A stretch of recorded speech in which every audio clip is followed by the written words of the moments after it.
Hello, and welcome to Every Horror Movie on Netflix, the show where we watch, review, discuss, and talk about every horror movie on Netflix from A to Z. As always, I'm Chris, back again with Patrick. Hello. And Steven. Steven? Steven! Oh no, what happened to him? He's not here. Fuck. It's just me and Patrick today. Steven is lucky enough to have the week off. He's off on vacation somewhere, doing something fun. 2 cabin fevers, I guess, was enough for him. Don't you worry, though. He'll be back next time. For today, it's just me and Patrick, all alone. All our guests told us to fuck off when we called them. And they were sick of our shit. They didn't want to watch another Cabin Fever either. And so it's just us, a very intimate conversation today. We've got some candles in the room, a little Barry White on in the background. It's like Terry Gross. It's like fresh air. So tell me about your childhood, Chris. Oh, man. Love fresh air. But the movie is Cabin Fever 2, Spring Fever, which is Spring Fever is a figure of speech, right? Yeah. Well, what do you mean? How is it used? I feel like they're trying to make a play on words, but I didn't really... that's a good question. I don't really know what spring fever actually refers to. Like, I know it's a thing people say, but what does that mean? I don't know. It's especially puzzling in the context of this film because... I guess the film does take place in spring because it's prom time at school, but I don't know. It's just like the only wordplay they could come up with on the word fever, so they went with it. Very charitable. I gave them the benefit of the doubt and said that spring fever actually refers to like the spring water in the bottles, perhaps. Oh wow! In addition, yeah, layers. Yeah, layers. Spring fever is actually a term. It describes a feeling of restlessness and excitement felt at the beginning of spring. Oh, okay. So yeah, fine, good enough, close enough. Sure. So this movie is directed by Ty West, as I said last episode, one of my favorites, or one of the directors I'm more interested in. Have you ever seen any of his shit before? Yeah, I've seen House of the Devil, and actually I don't think I've seen Innkeepers, but he's considered sort of one of the modern, young gun horror auteur kind of dudes. I'm sure Steven would have a lot to say about him if he was here. Steven's not very long on him, I don't think. Yeah, he's not a big fan. I haven't seen his 2 most recent movies, actually. He did... he did like a Western. Yeah, he did The Sacrament, which was like a Jonestown thing, which was on Netflix for a long time. It might still be on Netflix, but I meant to watch it and I just never cared to. Mm-hmm. And he did In the Valley of Violence, which was a Western that I think had Ethan Hawke in it and a couple other and cool some dudes. Found footage thing I think he's done since The Innkeepers as well, when I was looking him up the other night. Oh. I don't know about that. Yeah, I don't know. But he's very, like, he knows his shit. He knows the history of horror, especially with, like, House of the Devil. It's very throwbacky. It has a super, like, 70s, 80s kind of vibe. There's artistry to this guy. I feel like Ty West is the director Eli Roth wishes he could be. Yeah, seriously. Yeah, he definitely has a sense of humor, but it's not over the top. He has a steady hand as a director. He's a mature type of director normally. He's also a MMA fan. I know this from his Twitter. I used to read his Twitter all the time, and then the other day I said, Ty West has been quiet lately. I guess he deleted Twitter.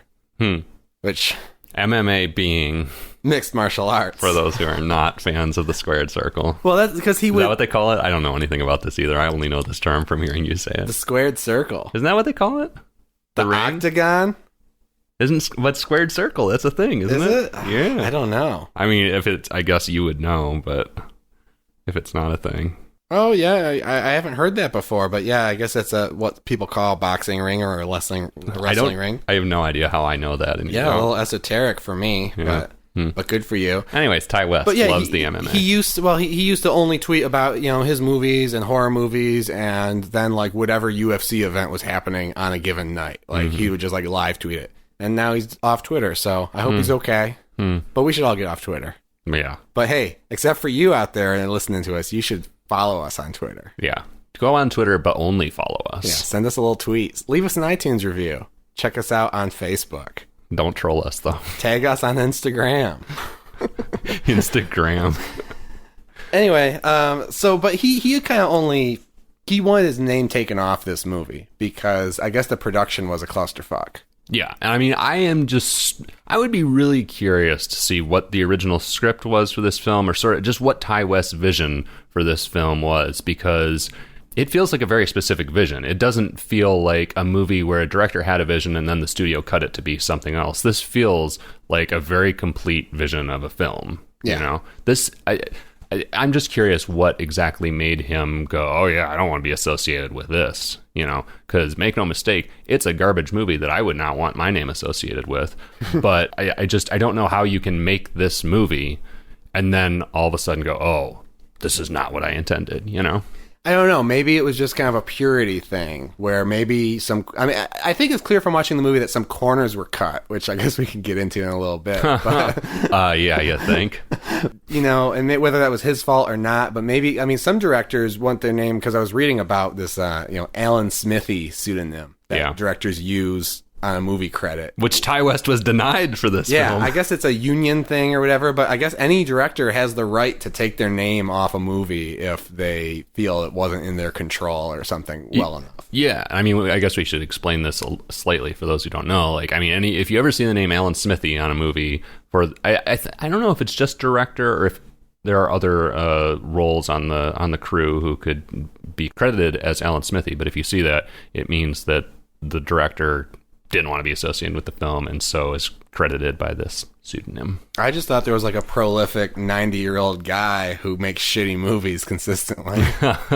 Alan Smithy, he's just been cranking them out since the beginning of cinema. But if you're interested, you can go on Wikipedia and see all the movies that have been credited to Alan Smithy. And did you do that? Yeah. How many are there? There's got to be a lot. There's quite a few. But then what's interesting is some directors like Michael Mann, for example, the TV versions of some of his movies are credited to Alan Smithy, kind of just for purity reasons. Yeah. You know? He's like, it's not Heat unless Wayne Grow is killing people and saying fuck a lot.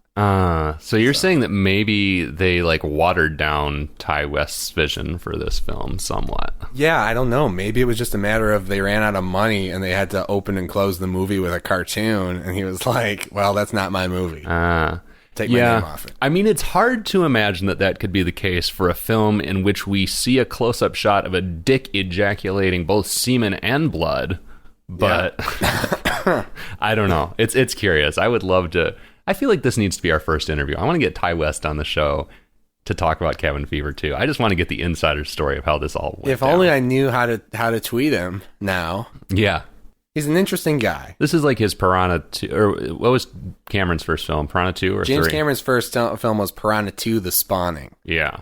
And he was kind of brought in, like, I think he was brought in like halfway through the production on that. Yeah. But yeah, it's not really considered a James Cameron film for that reason. Yeah. Like, this is clearly Ty West's Piranha 2, The Spawning. Like, he was a young director, clearly got some work for hire, But I think, how does James Cameron feel about Piranha 2, The Spawning? Is he proud of it? I don't know if he's ever talked about it. Oh, okay. Other than it inspired The Terminator, because while he was filming Piranha 2, he got food poisoning and had a nightmare about a Terminator. Oh, right. And wrote a script about it. So he's probably really proud of it. Yeah.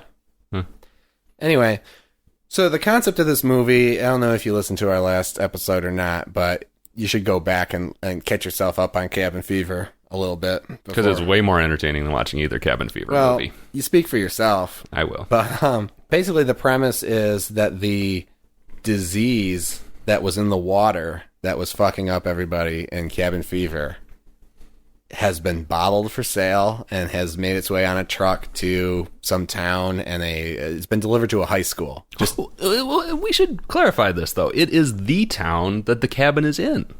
Is it? I think so, because Deputy Winston is still a deputy there. It's got to be close, yeah. So, I mean, this is, one of numerous things about this movie that confound me. So there is this truck that has the bottled water on it. So theoretically, in this town, there is a bottled water company that processes and bottles the water from the lake that's in the same town and then resells that water to the people in the same town. Well, it's better than what the fuck Nestle is doing in Michigan. Yeah, I mean, this is like a whole separate conspiracy theory movie right here. Like, I want to see a movie where like fucking John Travolta litigates against this company for price gouging the people of this town for the water from their own lake. I mean, it's at least they're not selling it to third world countries or something.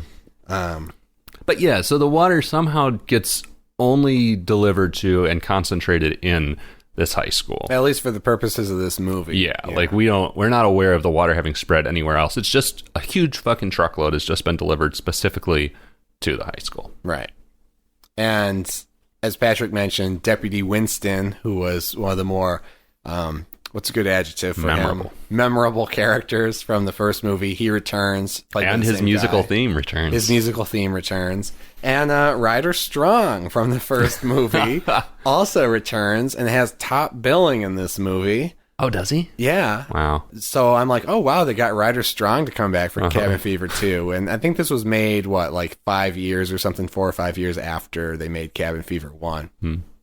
And it starts off exactly where we left him, which I love movies. I love sequels that begin exactly where the last movie ended. I kind of like that too, yeah. It's always fun. So we see him floating face down, presumably dead in the water, half rotted away. But he wakes up. He's fine. And he's not fine. He's still fucked.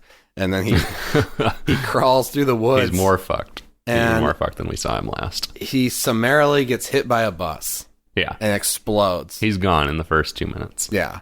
And that's Ryder Strong. With which this movie immediately establishes quite a different tone from Cabin Fever, and I would argue an even sillier and more juvenile tone than the original Cabin Fever, which almost seems hard to accomplish. Absolutely, and I liked it. I was with it in that moment. The bus smashes right into him, huge fucking spray of blood and guts, big sort of, from what I remember, cartoony kind of a retro looking title card. Cabin Fever 2, Spring Fever title card. And I was like, okay, this feels very different, but I'm there for it. It's subverting your expectations a little bit. Yeah, and he's been leaving shreds of flesh on sticks that he's bumbling through the woods. His flesh is tearing away, and he's leaving chunks of it on the plants, which was really gross. I don't know if it was deliberate, but that reminded me of a B horror movie that I've seen on TV called The Incredible Melting Man, which is. It's a movie that was shot in the 50s or 60s or something, and I think it's a 60s movie, and it was shot to be kind of a horror comedy, much in the line of Cabin Fever in the 1960s, about an astronaut who gets exposed to radiation, and as soon as he comes back to Earth, he just starts turning into goop and becomes murderous. And then the producers decided after the fact to change it into what they thought was a serious sci-fi movie, so it kind of it's kind of a mess of a movie, but there's plenty of scenes of the melting man on the run from the law in the woods, and he's just leaving trails of stuff on the grass and the trees, and at one point they'll people who are chasing him find just a detached ear stuck to a tree. Nice. So I don't know, it's extremely similar to the opening of this movie. I don't know if it's deliberate or not. Well, immediately after he gets pasted by the bus, I just need to introduce what I know this is an uncomfortable discussion topic for you sometimes, but it's crucial to this movie because this movie has a fascination with cum and cum-like substances. Immediately after he gets pasted by the bus, all the kids are looking out the back window of the bus, and some girl pukes on the back window of the bus. And the puke looks like cum. It doesn't look like puke. It's this sort of... It's not water. It's not like traditional puke, but it's just a milky-looking liquid that she spits up, and there is so much... literal cum and things that look like cum in this movie. It's really strange. Yeah, this is a movie where there's at least, if you want to call it cum, you can call it cum. If you want to call it puss, you can call it puss. Puss. Puss. Puss. If you want to call it puss, you can call it Not puss. like Puss in Boots. I read about it more than I talk about it. Yeah. Imagine that. For some reason, my family had kind of an obsession with puss when I was growing up, so I heard the word puss a lot. Doesn't surprise me. Yeah, it was strange. Yeah, but yeah, this is a movie that really, they put a third of their budget into blood, and they put a third of their budget into all kinds of other bodily fluids. Yeah, I guess that's fair. It could be pus. Who knows? It could be vomit. It's a Rorschach blot for your mind. Pus to me is more like a solid creamy white color, though. It's not opaque like the liquid that we see repeatedly in this film. Well, there's a lot going on. Yeah, so it's a movie that sets its tone very early, and then the premise of the movie is basically there's just a high school, and there's some high school kids, and prom's coming up, and some of them are going to go to prom, some of them aren't going to go to prom, and the outbreak is imminent. And all of them are terrible. All the kids at the high school are fucking assholes. Like, I hated every character in this movie, basically. You thought the main guy was an asshole? Who are we referring to as the main guy? The fat kid? No. The supposed protagonist. He was an asshole too. The fat kid's friend. Yeah. Who was like in love with the girl. Yeah. Oh God, are you serious? Yeah. Yes. He was awful. He was an asshole? Yeah. I mean, we'll get into it as we get a little further into the film here. But I mean, he says some fucking disgusting ass, just entitled misogynist shit. Well, I think I know what you're talking about. We'll get into it. I mean, we can get into it now. They were terrible.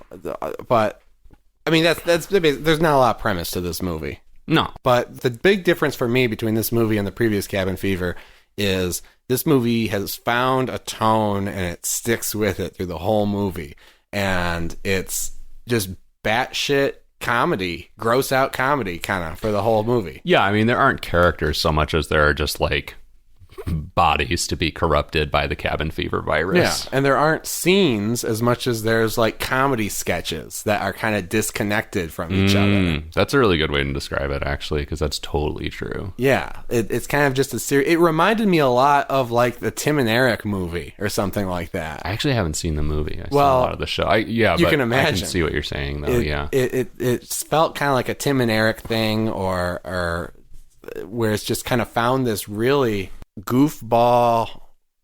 Everything's a non sequitur in this movie, and I kind of like that.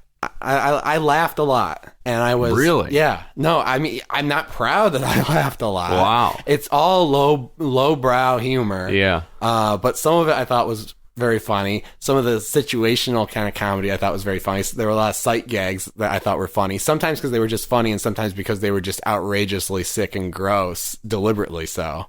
But I never felt like, whereas the first Cabin Fever would throw dumb jokes at you and like expect you to laugh with them. This movie, like, it was knowingly dumb, and I felt like included in on the joke more than I felt in the first Cabin Fever. See, I like when you compare it to Tim and Eric. You know, Tim and Eric are so self-aware and so ironic with what they're doing. They're such just an absurdist. Just a really well-attuned absurdist sense to it. And this didn't feel self-aware to me. I mean, I guess it felt self-aware in that, like, yeah, bro, like, watch this girl who's got the cabin fever virus suck this guy's dick, and she's got a cold sore on her lip. That's gross, right, bro? It had this very, like sophomoric, American Pie-ish sort of sense of humor to me. I agree, but I thought it was and it could just be my reading of it versus your reading of it. I mean, I totally see where you're coming from, but I thought it was self-aware. Maybe I'm just giving it too much credit. I mean, it was self-aware, but I guess not in a sense that... I guess I just keep going back to Tim and Eric as sort of a guidepost to explain what I'm trying to verbalize here. But I mean, Tim and Eric are usually parodying something with one of their skits, or I assume the movie, which I haven't seen. This movie doesn't feel like it's parodying something to me. You know, it doesn't feel like it's commenting on anything. It just feels like it exists just to be gross, basically. Well, I don't know if I totally agree with your description of Tim and Eric, but we don't have to get into all that. But it's I don't know. It's really hard to articulate why I thought it was funny and why I connected with the humor. Give me an example of something you laughed at in it, like genuinely. An example, or something maybe that you still think is funny. Like you said, like it sounded like you were sort of like it wrung a few laughs out of you that you weren't thrilled about. Oh yeah, there were some sick, depraved jokes that I am not proud. I just guffawed at. Okay, what's a laugh that you feel proud of? A laugh that where I just thought it was funny was so there's a scene where our friend Officer Winston goes to the like water pumps office and he's looking for evidence on the thing. He's basically uncovering that the water is contaminated and that all got shipped to the school and it's going to be an emergency and he's got to do something about it. and there's like just the night watchman there who doesn't really give a fuck. And Judah Friedlander, I think. Yeah. And then like the basically the government rolls in or whatever, like these like the government cleanup crew rolls in, and Officer Winston's like, I gotta get the fuck out of here, man. You tell him this. You're gonna be a fucking hero, man. And the guy opens the door and he's like, the water's fucked up, and he just gets lit up by bullets. Like they're just an assassination squad. Yeah, I mean, that's fine. I thought it was funny. I don't know. Yeah. I can't. At that point, I don't know. This movie lost so much goodwill so early on. I mean, even just with the first conversation between these two friends, the ostensible protagonist, who I guess, classic case of we should look up these guys' names so that we can refer to them by name. I don't care what his name is, but the actor has actually been in some shit. Has he? Yeah, he was in Looper. He was in Brick. I don't remember Brick, but he's been in some Ryan Johnson movies because he looked real familiar to me, and I just saw Looper recently. Yeah, but I mean, just the first conversation between him and his super obnoxious friend walking through the hallways of the high school was just so off-putting to me. Like, the fat friend, I hate calling him that right now, but I guess we're not going to look up his name. All right, we'll look up his name just so you don't have to say the fat friend. I don't want to fat shame him, but that's the easiest way to describe him other than just like the obnoxious friend. But they're like walking past some girls in the hallway, and the fat friend whose name we're about to find out. Alex is his name. Alex, there we go. Alex says something along the lines of, look at these fucking savages, in like reference to the girls they're walking by. And I was just like, oh God, I hate this character and his friend by extension so much already. Just the first scene just murdered any like possible goodwill I might have held towards those characters. Yeah, I see what you're saying. Because, yeah, they do have a long conversation in a hallway that's full of kind of like, gross misogyny. But I didn't get the sense that the movie necessarily condoned it just as much as it was like, these are high school boys. Ugh, the women in the film are also terrible. Well, yeah, it's all kind of a cliche. Like, the portrayal of women lives up exactly to the male character's description of women. Like, clearly the male characters are a mouthpiece for the male writer, which Ty West didn't write this, I don't think, right? Yeah. Yeah, I mean, yeah, if you're trying to be socially responsible, don't watch Cabin Fever 2, Spring Fever. I mean, we're getting to some shit. Like, there's some fucked up shit with women in this movie. Shit with women in this movie. So much. Screenplay by Joshua Malkin. What else has he done? Anything? He does not have a Wikipedia page. I cannot click on his name right now. Does he have an IMDb? Yeah, that's a good question. Anyway, we got John and Alex. Those are our main people. And then John's love interest is Cassie. Actually, I liked Cassie. Yeah, Cassie was fine. Maybe the only character I did like. And also, Winston wears fucking thin in this movie. Like, very much proves why a little Winston goes a long way. Like, Winston was great as a supporting character, kind of a little weirdo on the periphery of the original Cabin Fever. But when he becomes basically kind of a main character in this film, he wears really fucking It's kind of like the Lego Batman movie. Huh. Yeah, kind of. Where it's like Lego Batman's in the first Lego movie and you can't get enough. And then they make a whole movie with Lego Batman and you're like, all right. Yeah, this was fun, but I didn't need a whole movie's for it. But, whatever. It's I don't know. I laughed. I thought it was funny. I thought it was a funny movie. Yeah. I thought this movie worked for me as a gross and reprehensible comedy movie, and I think that's exactly what they were going for. So would you cue it, view it, or screw it? We're not there yet, I don't think. But this might not be important, but the first hallway scene that we're talking about between John and Alex, when they're talking about women, was my first indication that like the production of this movie was like very unusual, because it's basically one long scene where they're walking down a hallway and the camera angle keeps switching between them facing the camera and them walking away from the camera. Oh, yeah. And they're talking, basic cinematography is don't break the 180 degree rule. Yeah. So if two people are having a conversation, you draw a line between them and then you keep the camera on the same side of that line. Yeah. And so it's very like, because the images almost look the same. You have a hallway and you have two people walking in the middle of the frame. Yeah. But sometimes it's the back of them, sometimes it's the front of them, and then sometimes the one guy's looking left to talk to his buddy, sometimes he's looking right on the screen to talk to his buddy. And it was very, not something you see in a movie with better production values. Yeah, not a sign of a smooth production. Not a sign of a smooth production. And it's like the kind of thing where I'm like, maybe this is part of the reshoots and stuff that Ty West was bitching about. Like maybe he shot this, he covered it one way, and then like some second director came in that the producers hired to reshoot the same scene, and they shot another way and then edited the two together. Yeah. I don't know. Yeah, and the video quality is really bad on this too, and I'm not sure if that's just like the quality of the copy Netflix has, or that's just how it was shot, but it looks like shit. Yeah, it doesn't look great.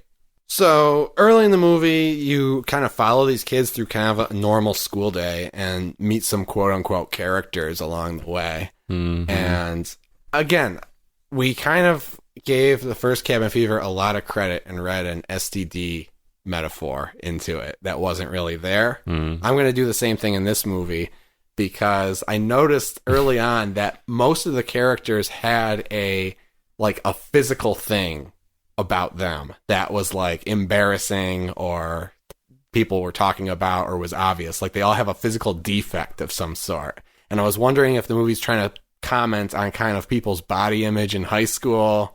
I can only think of two. What are you thinking of? I'm thinking of the pregnant classmate who's like hiding a pregnancy. Yeah. There's a girl who has acne or something who's briefly shown putting makeup on carefully, like kind of disguise it. There's a teacher with a cleft lip. There's a girl that you mentioned with cold sores on her lip. Yeah, which turns out to just be a symptom of the I think that's just supposed to be a symptom of the cabin fever. It's very ambiguous whether or not she has the cabin fever or not. Yeah.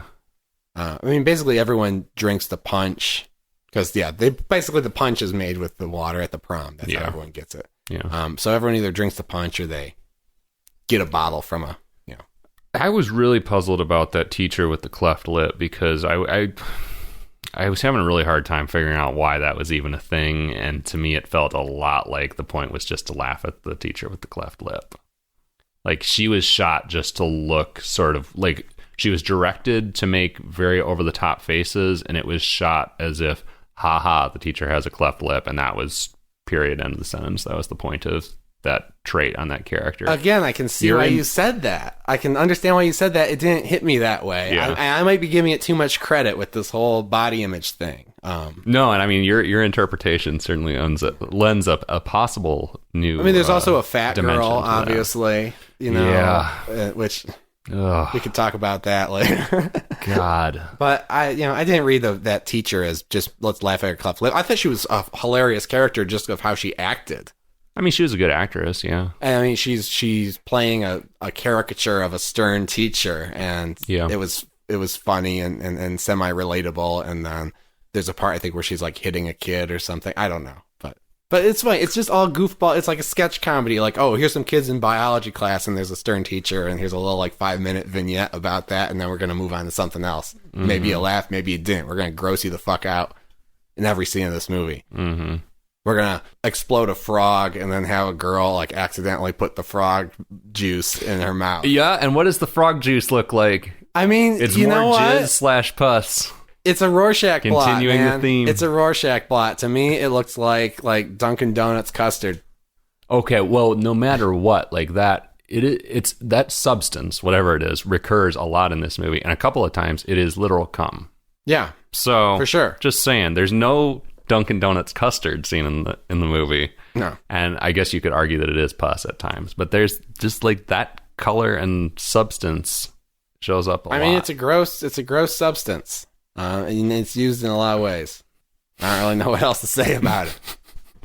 God, I just felt like this movie was fucking laughing at so many people, whether it's the cleft lip teacher, or at some point we find out the principal is gay, and that's supposed to be kind of a joke, too. Yeah, that didn't really... Yeah, they played a little fast and loose with that. They didn't dwell on it in a way that, I thought was really inappropriate, but they kind of... No. I'm eh. But, I mean, it was still... I mean, the only time that we find out... The only time that's brought up, and it's not brought up verbally, but there's a montage where everybody's getting ready for prom, and we cut to the principal with his big, kind of bear, daddy looking husband or partner getting ready for prom. Again, it was like the thing with the teacher with the cleft lip. It just felt like a very one-dimensional punchline, and the entirety of the punchline was, the principal's gay. Yeah, I agree. Just, it's so, God damn it. This movie really bothered me. what bothered you about the movie? Was it just that you were alienated from it because you thought it was socially and morally reprehensible early on? Yeah, I mean, you know, and this has become a meme on the cast, but I mean, there's that thing where you talk about like feeling like the director is a sociopath, and I felt like I was interfacing with a bunch of juvenile filmmakers who made a film whose main point was to mock basically anyone they could, especially people of unconventional body types or unconventional lifestyles, and and also just to go for the gross out stuff. And I like gross out stuff. You know, I'm totally down for an exploding head or whatever the fuck. There was some stuff in this movie that actually kind of impressed me. I already mentioned the dick like ejaculating blood. That's not something I've seen in a movie before, and I was like, okay, props to them for showing that gross out shit. You know, I like movies that go there. But then when you have that combined as sort of the only substance, or for me, really kind of the only redeeming factor in a movie that's otherwise just devoted to like awful caricatures of awful people for characters, I just felt like I was watching kind of a soulless product, and it made me feel like shit. Yeah, I don't disagree with most of what she said. I just didn't read it that way. But you laughed. I laughed. I didn't feel like I was interfacing with a psychopath this time. Yeah. And I don't know why that is. And I'm wondering if I would have felt differently if I had not known Ty West was involved with the movie. If it were someone that I'm predisposed to dislike, like Eli Roth, and I saw this movie, how would I read it? Would I read it differently? I don't know. That's a good question. Yeah. Good thought experiment if Eli Roth had directed it. I actually wonder if Eli Roth could have made this movie any more obnoxious. I think this is next level shit. Like, Eli Roth is obnoxious, but to me, this is next level shit. I don't think Eli could have even gotten this obnoxious. Well, my main complaint with the first Cabin Fever is that it was dumb. Not that it was gross or not that it was inappropriate, but it was dumb. Or not that it was offensive, but it was dumb. This movie, I think, it knows how dumb it is. Whereas, like you said, Eli thought he was hot shit, but making a dumb movie. Yeah, I feel like the filmmakers knew exactly what they were doing, although apparently Ty West didn't because he wanted his name off it. I feel like they knew exactly what they were doing. They just didn't realize how like fucking reprehensible it was. I mean, actually, this is a great comparison. It's sort of like the N-word joke at the end of the first Cabin Fever. It's like, obviously Eli knew exactly what he was doing with that shit. But obviously he was completely ignorant of just how fucking tone deaf and misguided and shitty that was. You know, I feel like it's the same thing with this movie. My thing with the gross out shit too is that often, you know, like I said, I love gross out stuff, but often the gross out moments are used as a way to further drive home the mockery of women or fat people or whatever, you know. I mean, let's talk about the fat girl who we brought up a moment ago, because why not, right? Yeah, why not? Yeah, there's a fat character who, God, we don't really know anything about her. Other than that she's fat. She's the archetype, you know, she's the stereotype, or I don't know if she's a stereotype or an archetype or both, of the lonely fat girl in high school. Yeah. And she's making the punch. And as I said, the punch bowl at the prom has been spiked with the contaminated water, and she takes a little sip, and that's what we know about her backstory. Yeah, and then like some sort of hunky dude shows up as she's who's also had never seen before. Yeah, I was just about to ask you if I missed something there, because I didn't remember seeing him before that. I don't think we've seen him before, but he shows up, and it's like he presents himself as like a cool kid, like one of the popular guys in school, even though we've never seen him before. Yeah. But when you have superficial characters and you don't give a fuck, you can do that kind of stuff. It's like a comedy sketch anywhere else, you know, like her. Yeah, I guess. I mean, so he seduces her, basically starts hitting on her, whatever, and she, in a like very sweet and innocent way, is very overcome by him and very flattered that he's taken a liking to her. And he takes her to the school pool. They get naked, they get in, they start fucking, and then her skin starts disintegrating from the cabin fever. Her teeth start falling out, I think, right? Yeah. Basically, it comes out the only reason he fucked her was because he made a bet with his friends. Yeah, he says, I bet my friends you'd be an easy fuck. I didn't know that you were fucked up or something like that. Yeah. And I mean, it's just like, again, it's a gross moment, teeth falling out, body decaying in the pool as they're having sex. But, it's all basically in service of the joke that she's fat and nobody would want to fuck her. But that's a thing. That's a trope. The jock going up to the ugly, unpopular, and/or fat girl and hitting on her because, and he's got ulterior motives. That's a trope in movies. And so I guess I wasn't offended. I didn't think it was like an original invention of this guy to be cruel to this character. It was just like, here's a story you've seen before, and we're just going to put a whole bunch of blood and gross shit into it. I guess. I mean, another example for me is the fucking cold sore blowjob, Like, there's, what's his name? We determined Alex. John? No, Alex. Oh, yeah, that's right. It's Alex. What happens with this girl? Her boyfriend? Alex comes across a girl who's, again, kind of, someone we've never seen before, but kind of presents as the stereotype of like a, pretty cheerleader type girl. Yeah. And she's alone crying in the classroom. Alex comes up, says, hey, what's wrong? She was just dumped by her boyfriend. And I'm not really sure what else is said. Almost immediately, she takes him into the men's room and starts giving him a blowjob in the bathroom stall. Right. So there's gratuitous close-ups of these cold sores that she has. He says some really douchey, like, stereotypical alpha male shit to her because he's like this super, apparently confident. Well, dude I don't know if he's confident, but he believes in kind of like the pickup philosophy. Yeah, he's a pickup artist, basically. Or he thinks he is. Yeah. And so she almost immediately takes him into the bathroom, gives him a blowjob, and there's like a close-up of this huge cold sore on her lip and the braces on her teeth before she starts going down on him. Again, that's something that's like, do I condone that joke? No, but I thought it was funny.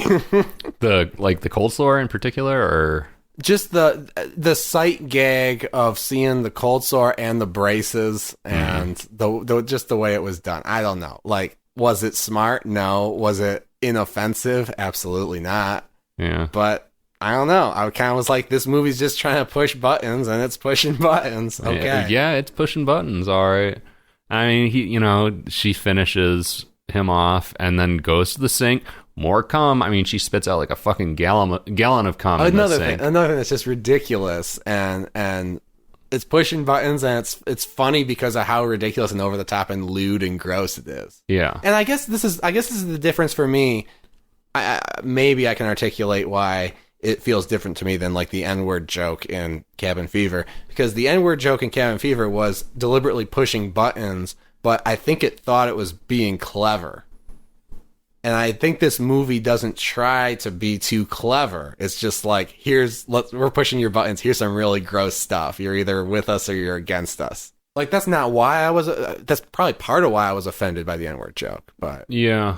Yeah, I mean, it's probably not as self-convinced of its cleverness. I think this movie does think it's clever. It's probably not as self-convinced of its cleverness as Eli Roth is. But I mean, let me finish with this scene, though. Yeah, because so to speak. Because then she ends up saying, I didn't blow you because I liked you. I only blew you because... What's her motivation? Revenge against her ex, yeah. And, the whole point of the scene is basically, again, as I was talking about before, reinforcing these boys' perspective that girls are, A, easy, and B, as an entire gender, like super shitty people.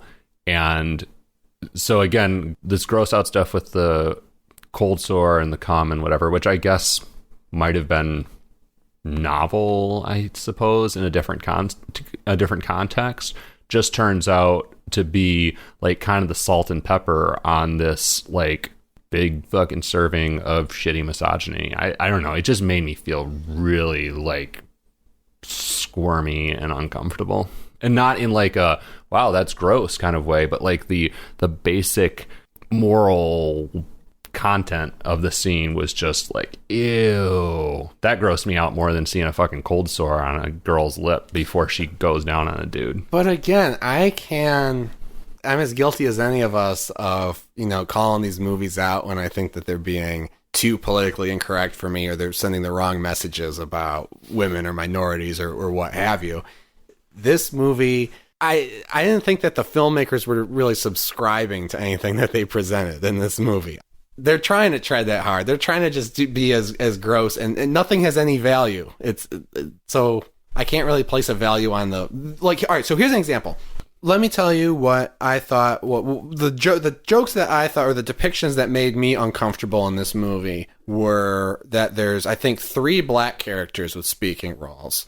And one of them is a janitor who, for no apparent reason, like, just pees in the punch, and like he's like peeing blood into the punch, and he's kind of a gross and arguably racist caricature of this like black janitor who hates the kids and who is just a disgusting human being. At least he doesn't piss cum/pus. And then there's another black character who is a woman in a diner when someone has an outbreak of the cabin fever, and she like starts laying hands on him and like speaking tongues in kind of a stereotypical, like Southern black church going lady way. Yeah. And those jokes bothered me because I didn't think that the filmmakers were aware of the offensiveness of what they were doing. I thought it was just kind of a inadvertently racist thing. And I thought that was troublesome. Everything else was just so intentionally and deliberately repulsive and offensive that I was like, okay, this is the kind of movie they're trying to give me. I mean, I feel like take it seriously. I feel like at least with the janitor, they were aware. I don't know, just when you say that it doesn't subscribe to the character's perspectives or point of view, though, so then you have to refute that somehow in your narrative as well. If you don't subscribe to these abhorrent views that your characters are espousing, you have to push back against that somehow. This movie doesn't care. This movie's barely a movie. Right. It just is not concerned with this level of subtext or anything. It's like, here's something gross. We're going to take, every character is going to be a caricature or a stereotype or an archetype. Every scene is going to be a play off of something you've seen before. We're going to throw it all together. We're going to add gallons of blood and pus. So then how is any of that defensible? Particularly the caricatures that are the characters and the caricatured views that they espouse as far as their worldview. If your brain's turned on, it's not defensible. If you can turn your brain off and just kind of let it come to you, so to speak, I don't know. I laughed. I'm a bad person. Maybe we're finding out. Maybe I'm interfacing with a psychopath right now. Maybe I'm just a psychopath. Damn. Wow, we've done some important work here today, Chris. Maybe I'm the We're going to have you committed right after this episode. The real psychopath was me the whole time. I know I've seen stuff like this. I'm trying to figure out what I can compare this movie to for the sake of our listeners. I guess because I was also sort of thinking of something along those lines. Like South Park maybe comes to mind to a degree. Sometimes, yeah. But South Park is pretty aware of what it's fucking doing, Well, this movie's aware of what it's doing too. South Park is smarter, and you can pull more redeeming qualities out of South Park. Yeah.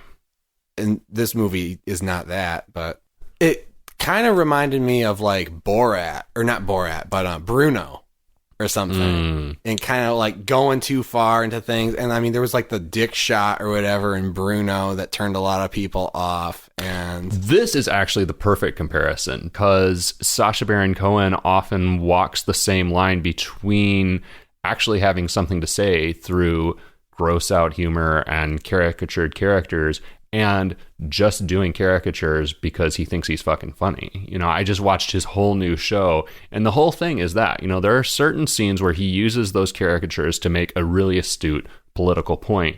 But then there's probably a good 2/3 to 3/4 of that, and probably a good at least half of his entire career of doing those characters, where the point is just, he's playing a caricature and you are to laugh at the caricature, and also the fact that Sacha Baron Cohen is willing to, take his dick out or do whatever gross out thing, Right. And this is, to me, like the entire half of Sacha Baron Cohen's career where, there's not a political context, not a political point being made. No, I agree. There's not. It's like the Jackass of horror filmmaking. Yeah. It's like, here's just a bunch of gross shit. And yeah, but even Jackass isn't is more good spirited than this. It's more good natured. No, it's not. Actually, I shouldn't even say you should because I haven't really watched Jackass. Jackass, but I don't know, is the point of Jackass like just making fun of women and treating women as being like fucking awful people? I didn't think that was the point. That was just I think you're just taking... I don't want to be the guy who says you're taking this too seriously, because God knows I watch horrible, shitty horror movies and I pull out all kinds of things that offend me about them politically, and I don't think you're wrong to be coming at this movie from that direction, but I think you're taking it too seriously. I mean, let's look at the main two female characters, and this is actually a perfect segue to something I wanted to talk about, is when John finally like kind of confesses his crush to Cassie and says to her, another great use of the term retard or retarded, which was a very popular term in the first Cabin Fever, says something along the lines of, you'd have to be retarded to not think I'm into you, or something along those lines. And it's just this entitled ass whiny speech about how he's admired her from afar and like, why doesn't she give him any attention? And it's just, God, it's so gross and shitty. Well, it's coming on the heels of a confrontation with her ex-boyfriend, who's a total asshole. And yeah, but at that time, he's under the impression, maybe mistakenly, that she's like back with him and kind of like bringing him around in front of him. And yeah, and again, another portrayal, just another shitty portrayal of, God, just written by somebody who sees women as existing solely to piss him off, basically. I don't know. I mean, that... And then she responds to that in the end. She responds to his speech, and they end up making out, and he says something like, oh, I didn't mean that before. And she's like, yeah, you did. Like, she was into it, you know? I don't think she said like she was into it. Yeah, she did. I don't know. Maybe this whole movie is a Rorschach blot. And then the other main female character, that's something we'll get into the spoiler room, but her ultimate fate is fucking disgusting too. Of course, everything in this movie is disgusting. Not in a gross out way. Everything's though. Like in a morally reprehensible, just like the way you're looking at the fucking world as women either being like, you know, literal strippers, literal whores, or as a dummy who like doesn't see the good guy right in front of her, but she does when he calls her a retard for not having noticed him. Oh, God. This pissed me off, man. This pissed me off more than pretty much any movie we've seen so far. Wow. I think I can't think of any that has just like fucking pissed me off. Well, I'm glad it got that kind of response out of you, I guess. It got a response, yeah. I don't know. You know, it gave me a fever. Maybe I shouldn't have enjoyed this movie if I'm a responsible adult person. Maybe. I mean, we have now diagnosed you as a psychopath. Yeah. So. Well, damn. All right. Well, I guess that we can go to the spoiler room. I guess let's diagnose the movie. Who wants to go first on our rating here? Yours isn't much of a mystery. You can go I won't first. keep you in suspense here. I mean, it's a pretty hard screw it for me, and I'm not going to add any more context because I feel like the last 45 minutes or however long we've been talking pretty much is the backstory on that one. What's your rating? I mean, this is. I guess I should add. This is my hardest screw it, I think. I guess I should go back and look at the list. Maybe I'll do that on our way down to the spoiler room, but I don't think I've hated anything we've watched more than this. I don't think there's anything I would want to discourage listeners from actually going and wasting their time on than this movie. That's my rating. What is yours? You're gonna be really pissed off because I think I'm gonna give it a view it. A view it? I think I'm gonna give it a view it, but this is a conditional view it. Wow. Obviously, like I accept your experience with this movie, and I don't think you're wrong. I just think that there's several ways of taking this movie in, and for whatever reason, when I watched this movie, I was in the right frame of mind where I was just like laughing and taking everything in and not condoning it, but well, the movie I didn't think was condoning it either. The movie was just deliberately trying to be outrageous, and I was like, okay, all right. I was just on board with it. I can't explain why, but this is as far as like gross out comedies go, this may be one of the funnier ones I have seen. To me. So, I mean, and we've already gotten into like whether it's condoning it or not, and I feel like I said, like you have to explicitly refute this stuff if you're not condoning it. You know, I guess The Wolf of Wall Street kind of comes to mind for me because so many people mistook that movie for condoning the behavior of the character. But I mean, I think it's pretty clear if you're watching intelligently that Scorsese and what's his name, the screenwriter, are not doing that. But that's a movie. That's an interesting comparison, because that's another movie that has two completely different interpretations, depending on what you bring into the movie. But I feel like it kind of shows you stuff, and it leaves it up to you to decide whether you're going to be offended by it or think it's cool.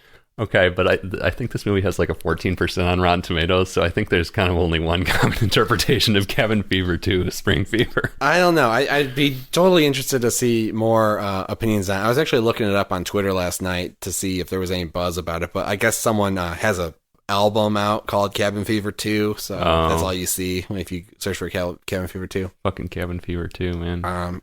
I don't know. I mean, so I'll ask you one more question before we go down to the spoiler room. So, okay, you say this is all in service of a gross out, gory, over the top thing, whatever. So, but why does it have to rely on these really kind of vicious stereotypes to do that? Why can't it do that with characters who have some sort of redeeming value, either like intrinsically in terms of like a character you actually like, or in terms of like what they actually represent? Why couldn't we do this without stereotyping and making fun of women or fat people or gay people or people with a cleft lip? We could have. So it's a movie that just was not concerned with any of that, I don't think. Right, which I feel like is its number one sin. Yeah, so it's kind of like that's morally reprehensible. It's kind of like these days, if you talk to someone, they're like, "Oh, I just don't care about politics. I'm just not interested in politics," which is morally reprehensible. You're a fucking asshole, yeah, right? So yeah, I totally understand that interpretation. To do that deliberately is one thing, and I guess we could argue about whether it does it deliberately or not. We haven't really arrived at a conclusion on that. To do it deliberately is one thing, but to do it casually and not even like really realize it's doing it, if that's your argument, that makes me hate it even more. Well, no, it realizes that it's being, offensive, but I don't know. It's a really hard thing to say. I don't know. All right.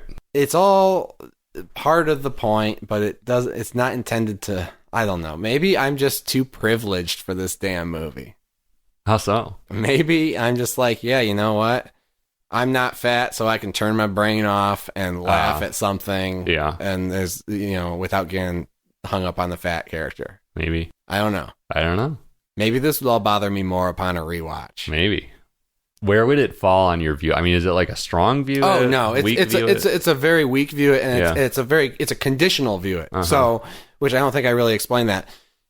If you've listened to this conversation and you think you might enjoy a movie that's just chaos and blood and guts and nothing held sacred, and you think you'd find it funny, then watch this movie. But you know what that reminds me of?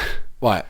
My view it for Avalanche Sharks. My justification for Avalanche Sharks. Yeah, similarly. Which, that wasn't the most progressive movie either. True. Right? So we could probably have a longer conversation why that didn't affect We'll do a mini-sode. It's a disgusting movie. And if you think you can enjoy that, watch it. It's not a great horror movie. It's not the worst horror movie. It's not nearly... I've seen so many worse movies on Netflix than this movie that just bored the fuck out of me. And I was not bored. I was laughing. Ugh, I don't know. I don't know if I've seen a worse movie on Netflix in general. I'd have to think about that. Be Afraid? Be Afraid is fucking Goodfellas compared to this. Anyways, my bladder is full. I got to go piss some urine and blood into a punch bowl. So shall we go down to the spoiler room? Can't wait to drink it down the spoiler room. Yeah. All right, go watch the movie or not. Send us a letter about how I'm an asshole or not. Choice is yours. We'll see you down in the spoiler room in a minute.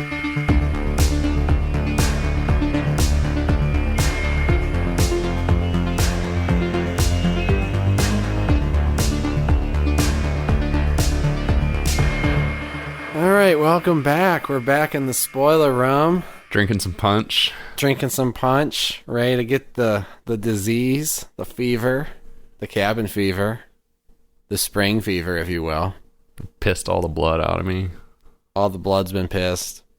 So yeah, like we said, not a lot of plot in this movie. Not much to spoil, but I guess there are some developments that are noteworthy. The essential thing to understand, which we hinted at, but I don't know if we said it outright, is everyone at the school gets the disease from the punch, and everyone basically just dies. at the school, except for our 3 heroes who die a little bit slower than everybody else. Yeah, as isn't it called the CCD instead of the CDC that's chasing them down? Because there's like a government force that shows up. I don't know what it's called. I think it's called the CCD in the film.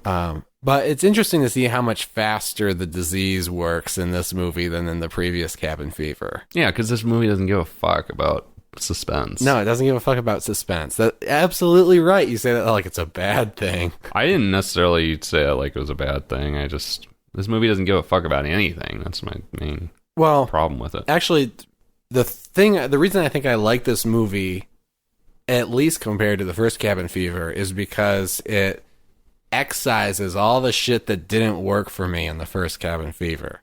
You know, there's no suspense, there's no ideas, there's no horror, it's just like, there's no horror. Here's a bunch of gore and silly shit.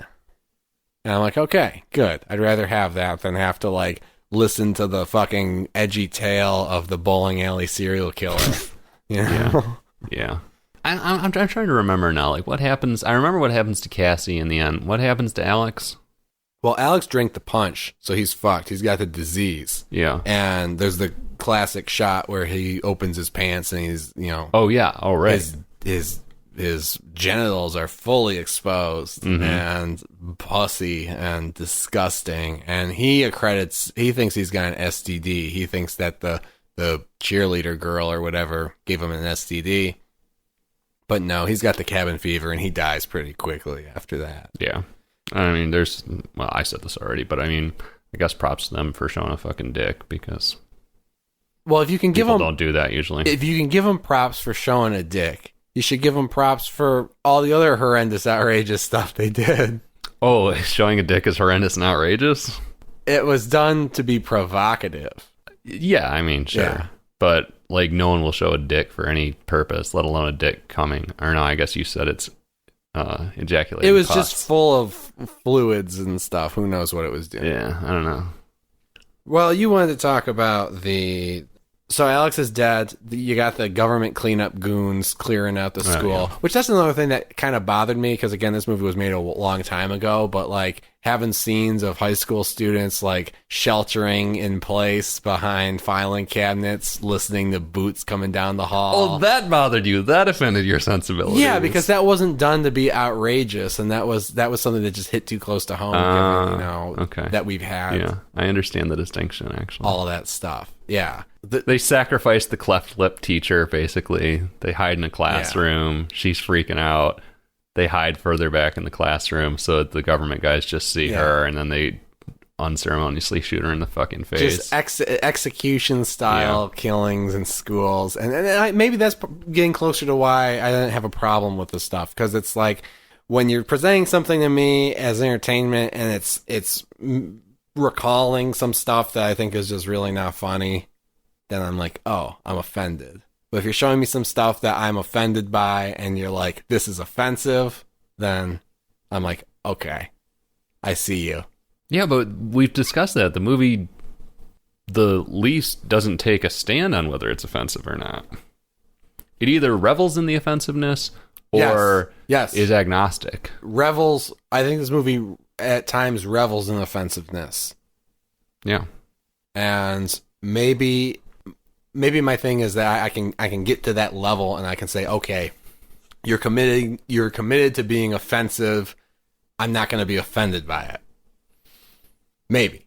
I don't know. I mean, clearly you did. I'm trying to psychoanalyze myself. Yeah. Because I don't like that I wasn't offended by this movie.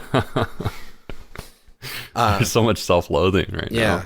But then really everything kind of goes off the rails. There's a little action sequence with Cassie's boyfriend, who becomes a psychotic murderer, even though he's doesn't seem to be affected by the thing. He's just straight up killing people. John gets infected, and then Cassie cuts his arm off. Yeah, right. The effects used to show that his arm had been cut off. Well, no, not to show that it's been cut off, but like afterwards when he's bandaged up, it's just clearly a bandage wrapped around his actual hand. Like there's no effort made to conceal the fact that it's just the actor still with his normal hand. You know, it's not like it's not like they shot it at a certain angle or he bent his hand back in a certain shot. It's just his hand wrapped in a bandage. Much like the first cabin fever, it becomes very unclear how he got infected, or, you know. I forget now. I feel like they do show us how he gets infected. Well, I forget. It drips on him from somebody. Yeah, but I don't know if just dripping. The movie plays fast and loose. Yeah, the biology of this thing is the unclear. mechanism of disease. Yeah, so whatever. I actually did like the scene, and this is the closest I think the movie got to horror, where Cassie finds the pregnant girl in the bathroom. Oh yeah, who's like apparently delivered her baby. Yeah, and is just freaking out. Yeah, that was kind of disturbing in the right way for a horror movie, I thought, and I was expecting there to be a payoff with like a fucked up baby in the trash can. And it didn't pull the trigger on that one. Yeah, but it was kind of intense and kind of a scary scene. Yeah, unsettling. Yeah, and then finally John and Cassie. They don't consummate their love, but they express their love finally, physically. Yeah. They make out. And again, more cum/pus. There's like this string of viscous fluid that's hanging between their lips when they pull away, which I guess... Is that cabin fever shit? I don't know what it is. It's just there to be gross. Why? It's just there to be gross. That's what this movie is. It's like you would see that in a Tim and Eric sketch. I guess. This movie just doesn't establish the framework for that. I don't know. I thought it did. Yeah, I thought that fit the grammar of everything else. I was like, yeah, why not? Sure, why not? It's gross. The fuck, man. Yeah, but they escape the school. They get out of the school. And John gets really unceremoniously killed. Yeah, not even killed. John gets unceremoniously jumped by the government cleanup goons. I don't think we ever find out if he lives. I mean, we don't see him again, and I don't think they imply. I don't think you hear a gunshot or anything to imply that he's been killed. They just kind of get jumped, so he's maybe still out there for a sequel that they never made, or they did make a sequel. I don't know what that's like. Yeah, fortunately, it is not on Netflix, so we will never find out. Probably long week. I mean, you may want to follow up this experience, but I don't. And then, Cassie escapes, and she actually gets a ride from Officer Winston and his buddy, who that was something else I thought was funny, like dumb comedy. Officer Winston and some random guy he knows are trying to escape town in a van, and they come to a police barricade, and the guy's like, the cop's like, we can't let anyone through. And so the guy comes out and he tries to offer him a bribe. He drops the money on the floor and then gives him like a wrestling move elbow to knock him out. And I was like, that's funny. I mean, it's dumb, but it worked for me. Yeah, so Winston's trying to get the fuck out of town because he's freaked out by all the cabin fever shit. But then he picks up Cassie, who's covered in blood, off the side of the road. Yeah, that doesn't make any sense. Makes no sense. This isn't a movie where anything makes sense. This movie's just about... It's a waste of time. Showing you dumb stuff. I mean, yeah, it's a waste of time. Like, why even waste my time on this whole subplot with Winston trying to get out of town if he's just going to pick up someone who quite clearly has been involved in all this cabin fever shit on his way out of town? And then we see her back as the van drives away, and it's clearly, like, blistering. She's got the shit. I mean, if you were invested in whether or not Winston was going to make it out of town, you played yourself. You Shrek'd yourself. Like, this isn't a movie that cares about that. It's like, here's a scene with Winston. Some fucked up funny stuff's going to happen. Here's a scene with Cassie. Some fucked up funny stuff's going to happen. Now we're back to Winston. And I'm just glad that I understood how she got out of the circumstance. Even just hearing that description is infuriating. Like, how is that defensible? Like, exactly what you're describing is why I fucking hate this. All right, that's fair. Take it or leave it. Like, your excuse, your defense of it doesn't come off as a defense to me. No, it's just, but they like that just adds. It's what they intended to do, and I respect that they made the movie it seems they intended to make. Although Ty West, I guess, didn't make the movie he thought he was making. So you're saying that this basic one of the running subplots of the movie being that Winston's trying to get the fuck out of town. The fact that he picks up Cassie covered in blood on the way out of town is supposed to be funny? No, it's just there. That's not anything. But I'm glad. That's just lazy. It's just, it's lazy. Absolutely, it's lazy. Okay. Yeah. All right. It's not the strongest point of the movie, but I was like, okay, Cassie made it out of town. Winston and Cassie and this guy are safe. That's cool. Good. I'm glad she got away. I'm glad Winston got away. I'm glad I found out what happened to all of them because same can't be said for our main character. Well, then we get to what I hope we can agree is one of the most fucked up parts of the whole movie. I mean, we don't agree on what fucked up is. That's the problem. But it's a I would describe it as a tacked on another unnecessary epilogue. I thought Mike Flanagan made this movie. Yeah, I mean, there are basically 4 endings to this movie, and we didn't even talk about the title sequence because there's a little bit of context to this. The title sequence of the movie is all animated and goes on way too long. And it makes sense, though. I mean, it's like the title sequence shows through animation. Basically, it shows you that there's something in the water and the water bottles, and it's going to a school, whatever. But like in far too much detail, it goes on forever. Long title sequences that are animated, whatever, that's fine. But then we go back. Think anything of it. But then we go back to the cold sore girl who is in a strip club and a bunch of stereotypical characters. We get introduced to a whole great new set of stereotypical characters, patrons of the strip club, and basically she's infecting them all. There's like cabin fever rash on her tits, which is supposed to be, I guess, another hilarious / gross joke, and she's infecting everybody at the strip club. And then apparently, because there wasn't budget enough to just show this with filmed material, there's this animated series of epilogues where we show what happens to 4 of her patrons after they get infected. Yeah, which who cares about these patrons? Who gives a fuck? We've never seen these people before. No, it was the whole, again, that's why I said the whole movie is like a series of comedy sketches strung together. Like, you have this sketch about a diseased girl working in a strip club, and that's it. It's just there for its own sake. Yeah. And I didn't think that part was especially funny. I'm not sure there was anything in that I thought that made me laugh. Yeah, no, it was definitely in tone with the rest of the movie. Yeah. I mean, she's treated as a fucking oblivious moron and sex object. Sure. Which is also pretty fucking par for the course. Yep. For sure.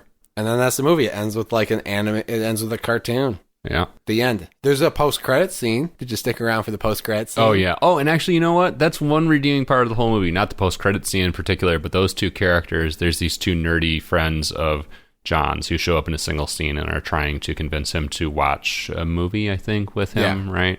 Some dorky movie. It's not a dorky movie. It's like is it a real movie? No, I don't think it's a real movie. It's not Cannibal Holocaust. But it's like something like Cannibal Holocaust. Yeah, and it's kind of a commentary on the movie that you're watching when you're watching Cabin Fever too, because they're like, oh, this happens and they show it and blah blah blah, and like Yeah, I mean, I liked those 2 characters that showed up very briefly. I liked them as a duo. I thought they had nice comedic timing, and that actually, I think that may have been the one time I did genuinely laugh at the movie, was those 2 sort of bantering back and forth, because it felt, I mean, obviously, again, stereotypical characters, a couple of stereotypical caricatured nerds, but it felt loving. It didn't feel vicious. But yeah, there's a post-credit scene. What happens in the post-credit scene again? It's like 10 seconds. They're just sitting there, and I think one of them says prom blows or something. And they're watching, and I can't tell what they're watching. There's nothing clever about what they're watching. They're just watching the movie. Yeah, it's I don't know why it's there. It's strange. Maybe it was like recycled material. Like they shot a whole scene around those characters and didn't use it, and then just pulled out a 2-second clip of it. Yeah. I should do I should have done some research before the episode to find out if Ty West has ever gone into any detail about like the production of this thing, or what the intention was, or how it changed from script to final product. I would love to hear you debate him on whether or not this movie is morally reprehensible. I mean, I assume since he didn't want his name associated with it that he may agree with me. I don't think that's the reason why. Really? I don't think he wanted his name taken off this because he thought it was morally reprehensible. I mean, there's nothing that he's made since then that has this same sort of tone to it. I don't know. I heard The Sacrament was pretty in grotesque, character but for him. Yeah. I mean, grotesque, fine. You know, like I said, I can do grotesque all day. Like, give me grossed out, fine. But I don't know. I've said this a zillion times. We've all been over it. Everybody's tuning out. What are we watching next? We're watching 10 fucking Halloween movies and reviewing them all in the same episode. Yep, I've watched 5 so far. I have actually completed the assignment because I'm about to go out of town for a couple of weeks. And it's been a journey. You've got a beautiful 50% of the journey left ahead of you. Well, yeah, well, I'll save you my thoughts on Halloween until next time. Well, just general thoughts. How are you feeling about the experience thus far? 5 movies in. Generally, I think that Michael Myers is a horrible character to make a franchise out of. And I don't know why they did it, and I'm kind of pissed off about it. But I'm getting through it. I'm finding things to like in each of the movies. And I'm writing them down because I will forget them otherwise. That's true. I mean, actually, Halloween Resurrection is pretty fucking shitty. But I think there are probably things to like in pretty much every movie. Yeah, also the Rob Zombie movies suck. Yeah, we'll get into it next time. We'll get into it next time. We're all going to wear Michael Myers masks on the episode. Oh, great. I'm not going to know who anyone is, and we're probably not going to talk very much. It's going to be a short episode. Perfect. But yep, so Steven will be back then at least, and we're going to be watching those movies. It's going to be fantastic. And then after that, I don't know what the hell we're watching. But whatever we're spinning the Wheel of Death pretty soon. It's been a while. No, it'll be on the episode after. Or two. Yeah. Okay. But join us again in 2 weeks. Every Halloween movie on Blu-ray, or every Halloween movie ever. It's the Halloween takeover of every horror movie on Netflix. None of them are on Netflix, so don't waste your time looking for them. Gotta go find them on some other streaming service, or buy the box set for like $20 at Walmart, like Steven did. Yeah. So don't go to Walmart though. We don't endorse that. Until next time. Hey, the only thing more morally reprehensible than Cabin Fever 2 Spring Fever is if you listen to this show every week and you don't review us on iTunes. True. Okay? So don't be a psychopath. Go do that immediately.